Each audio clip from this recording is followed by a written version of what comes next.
একই দিনে $500 মিলিয়ন দুই মার্কিন যুদ্ধবিমান আকাশ থেকে উধাও, একজন পাইলট নিখোঁজ, আর পুরো ঘটনাকে ঘিরে তৈরি হয়েছে গভীর রহস্য।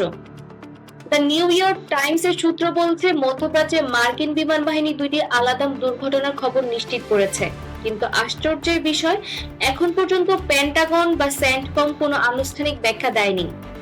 প্রথম ঘটনাটি ঘটেছে বিশ্বের সবচেয়ে সংবেদনশীল সামুদ্রিক রুটগুলোর একটিতে, স্ট্রেইট অফ হরমুজ। এখানে বিধ্বস্ত হয়েছে A-10 থান্ডারবোল্ট 2, যাকে বলা হয় ট্যাঙ্ক কিলার। এই বিমানটি ব্যবহার করা হয় শত্রুর ট্যাঙ্ক, নৌকা এবং স্থল টার্গেট ধ্বংস করতে। প্রতিবেদন অনুযায়ী এটি মোতায়েন ছিল ইরানের দ্রুতগতির বোট এবং মাইন পাতা কার্যক্রম থামাতে। কিন্তু হঠাৎ এমন কি ঘটলো যে এই শক্তিশালী বিমানটি আকাশ থেকে হারিয়ে গেল? কিন্তু আসল রহস্য এখানেই শেষ নয়। উত্তর দিকে ইরাক ও কুয়েতের সীমান্তে কাছাকাছি বিধ্বস্ত হয়েছে আরেকটি যুদ্ধবিমান F-15 ঈগল। এই জেটটি আকাশে আধিপত্য বজায় রাখতে ব্যবহৃত হয়, অত্যন্ত দ্রুত ও অত্যন্ত শক্তিশালী। কিন্তু দুর্ঘটনার পর একজন ক্রু সদস্যকে উদ্ধার করা হয়েছে, আরেকজন এখনো নিখোঁজ। এরপর শুরু হয় একটি ঝুঁকিপূর্ণ উদ্ধার অভিযান।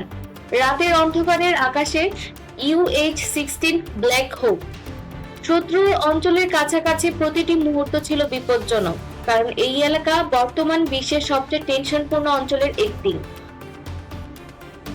এখন সবচেয়ে বড় প্রশ্ন, এটা কি শুধুই দুর্ঘটনা, নাকি প্রযুক্তিগত ত্রুটি, নাকি এর পেছনে আছে আরো বড় কোনো সামরিক উত্তেজনা?